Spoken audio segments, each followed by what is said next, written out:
around the console stay ni hapa tunya agi ma kong ki go na chu line namin to kamis to hile hoi boy kim ho ki ka chen na Sadaril Sipiza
Mamin chu hile thangkhan lal ho ki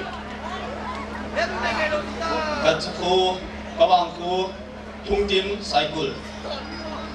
chule tu to kong nahi tui bong chur chan pu la hi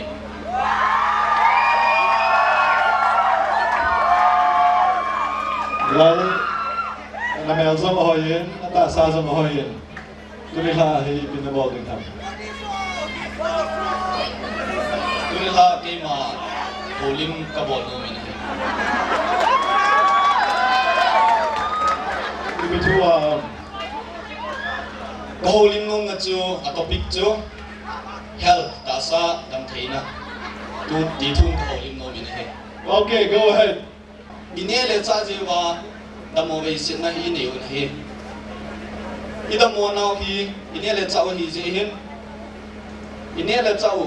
ki bian tu wa dam theina ima I hol di win atim nung kin on hi dam doi a phape na ka sei nung chu tui ha do na maluma matho chule bu pha chan ni che hi ta jam dam theina hi tam ta hon na the omin ki che bol sia hin ki che ma hi le dam theina ki nei dam theina ka hon na pa hi jim ma hin na ni chun body so alo le ta sa dam theina ji a ta sa tham khat hoi na aki nei pai ka bet sa no min he Okay.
Ladies and gentlemen, please give a huge round of applause to our judges once again.